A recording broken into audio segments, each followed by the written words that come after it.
Let's do it. Welcome back to Snackcast. Yeah, welcome back. So, Dr. Palmer's book, Brain Energy, and we are moving into Section 3. Section 3 is titled Causes and Solutions. Yep. Maybe getting more into what you and I will find really curious, But so Chapter 9, it's titled What's Causing the Problem and What Can We Do? I kind of looked at it as maybe a setup for the whole section. So far, it's a little mislabeling. I mean, I'm not, criticizing him or anything, but it's like... It sounded critical. Yeah, maybe. It's just, again, you said it over and over, it's not our writing style. It feels, what's causing the problem? Chapter 9 is what's causing the problem and what can we do about it? So we're going to cover 2 chapters here, 9 and 10. They were both fairly short. Yep. And we'll give you the skinny on those. So, what's causing the problem and what can we do about it? He talks about metabolism again, and equates it to the flow of traffic. And, basically mitochondria are the drivers and the workers inside. Metabolism is the flow of traffic, and mitochondria is the drivers and workers in the cars. Which I like that. Helps me, Polk County Public Schools. Right. Helps me kind of stay focused on what the two of them do. And then he goes on to talk about how different things stimulate mitochondria. For instance, caffeine stimulates mitochondria. I thought that was very interesting because you do see that in real mental illness. You see how caffeine, caffeine is a treatment for ADHD. And you're like, now I'm making the connection to caffeine, to energy in the mitochondria, to the brain. Right? And when the mitochondria gets right, the brain gets right. So, I mean, I've seen that in ADHD kids. I've seen that in family members. I've seen that, when they get some caffeine in them, then all of a sudden things start to operate a little more normal. Right? So that's strange to me. So ADHD is an attention deficit, right? And it's really a slowing. Oh, it is? Yeah, it's a slowing down. That's why they give them a quick, they call it speed, but I mean, a lot of the different drugs amp them up so that things start firing a little bit. So that makes sense now to me why caffeine starts to work, right? But he says basically there are 3 important themes to note when reviewing the different contributing causes. Yep. Why don't you talk about those a little bit if you want? So, for reference, he tells us in the very first part of this chapter that in lieu of using the phraseology risk factors, he uses contributing causes, and he explains why. I won't go into that. So he does the 3 important themes to note when we're reviewing the contributing causes. Think risk factors. All of them directly impact metabolism and mitochondria, and he does start to get into that. So it's like he's like connecting links. Right. All are associated with a wide variety of symptoms of mental disorder, and all are associated with metabolic and neurological disorders, including obesity, diabetes, cardiovascular, Alzheimer's, and epilepsy. So mitochondria is connected to everything, and all mental illness and basically all disease. I mean, we've kind of rehashed that. He's kind of re-saying it again? Right. Okay. Right. So then he moves on to say if all mental disorders are due to mitochondrial dysfunction and dysregulation, why is there so much variability in symptoms? Right. I did highlight the same thing. So differences in pre-existing vulnerabilities. And then number 2 is the differences in inputs. And on number 1, he gave another analogy, which I thought was really on point. So for differences in pre-existing vulnerabilities, let's say 3 people are all weak. They're not super strong, and they try and lift something heavy, right? Well, he says 1 might sprain a wrist, 1 might pull a muscle, and a 3rd might throw out their back. So even in the other illness world or other injury world, there's 3. Same stressor, different outcomes. Got it. Right. So I thought that was pretty good. The differences in inputs, that didn't connect with me. I didn't either. I didn't really highlight anything in there. Basically saying that the body reacts different. I think that it basically means that alcohol, drugs, things like that, if you have different types of inputs into your body, that your mitochondria is going to act differently. Which actually sets up well for chapter 10. Because number 1 was nature and nurture, right? The differences in pre-existing vulnerabilities. That was like, did you have parents? He talked about the ACEs before, Right. Do you have parents that had, were you in a trauma situation? Were you in that type of stuff? So I'm starting to see the connection. Again, when, I think us connecting these 2 chapters actually probably was pretty important for us. I don't know what yet, but I think I'm starting to see a link, right? So we make fun of my education. His was in Highlands County. Sometimes you need to hit me over the head with a mallet before I make the connection. So yeah, moving into chapter 10, I thought it was. Well, he started. Let's finish with the treatments and success stories. He teases. I call it a little bit of throwing out some bait here. He teases some treatments, right? Treatments that can help with mitochondria. Treatments that remove or reduce things that are dysregulating mitochondria metabolism, such as poor diet, exercise, sleep disturbance, medication, psychological. So you can remove those things and it will improve the mitochondria. Treatments that correct for metabolic imbalances, such as neurotransmitter or hormone imbalances, and then treatments that improve metabolism. And he breaks them into 3 different categories. I figured you'd like that. Mitochondrial biogenesis, mitophagy,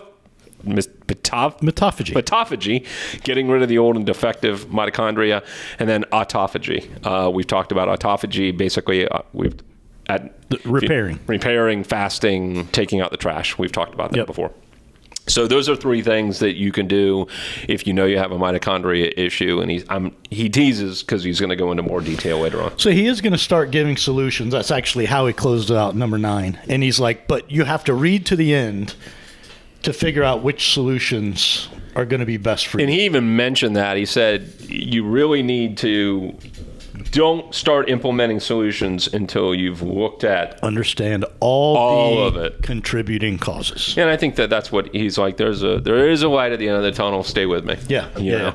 So chapter 10, genetics and epigenetics. The first contributing cause.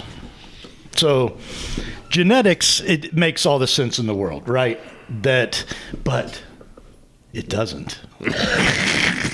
So, story of our life, right? He does talk about the Human Genome Project, which happened like back in the 80s, 90s, early 2000s, and where they basically mapped the human genome, and they thought that they were going to get all kinds of information like this gene causes this. And I think in regular medicine, they did. They found a lot of overlap between your DNA and your genetics to your propensity to get something.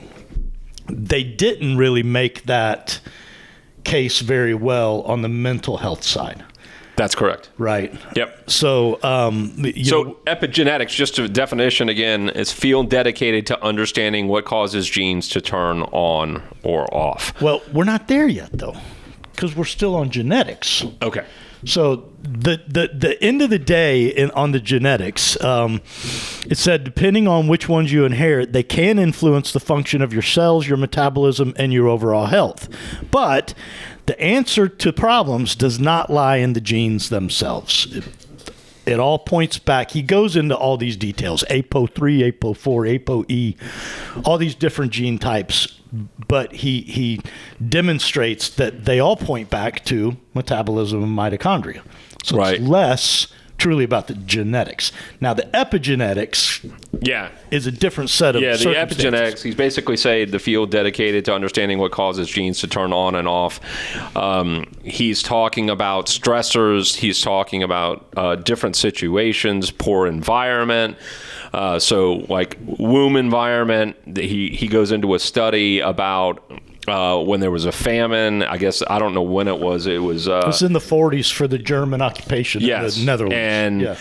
And not only did the children from that famine come out with obesity issues, diabetes, all these other things, health issues, they also came out with mental disorders as well. Yeah. So he's again laying the from the previous chapter, from the nature and the nurture and the inputs, that poor input from the womb can obviously lead to poor outcomes later on. Right? Same thing, the very next section, early life. Yep. We talked about that. A kid that is in a broken home, coming out of poverty, doesn't have enough food, doesn't have enough resources.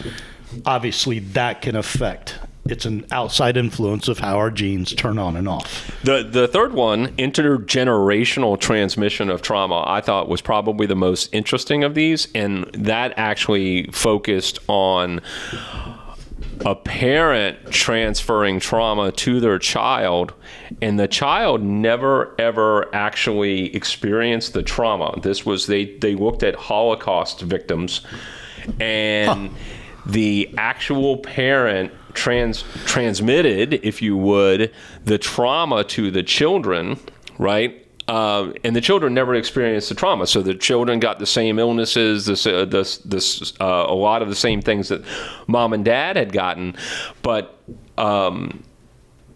so researchers went and they tried to figure out why, and they're like, oh, they must be teaching them about their trauma. They're delivering the stress, and I don't know if he came out and he said that isn't true, but he did say that cortisol played a huge factor in the children. So, I mean, the children never experienced the Holocaust. That totally makes sense. Holocaust is such a out there scenario that it makes complete sense, right?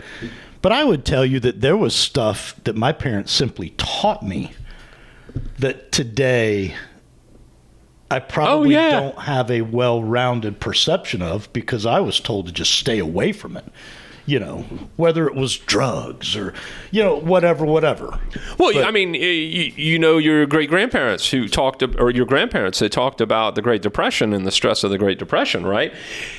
We're too far away from that stress to feel that stress. Yeah. I can guarantee you my dad felt that stress. Yeah. My dad had the whole survival prepared kit going on with the dehydrated foods and everything. So he felt that stress, and that's interesting because he got it from his parents. Yeah. My dad didn't go through the Depression, but somehow that stress was transferred over to him. Yeah. Well, I think maybe the most obvious analogy of what epigenetics really do is in the case of identical twins, right? Their genome is, I don't know if it's truly identical or... It's pretty darn identical. Right. But they grow into different people from their own experiences, their own stresses. They can have their own illnesses. Choices, their own... and it all affects, to his point, their own metabolism of mitochondria differently. Right. So here's the big setup, right? So he's like, all right, talking about genes and epigenetics and all these things. And then he says, in human terms, this means that the primary causes of mental illnesses are usually not in our genes, but instead in our environment or the drivers of our cells, mitochondria. I mean, you almost, I highlighted that specifically. I mean, it was like, I felt like that was a setup. Surprise! It's not epigenetics. Surprise! It's not. Right. It's not the genes. It's got to be more epigenetics than genetics, though. Right.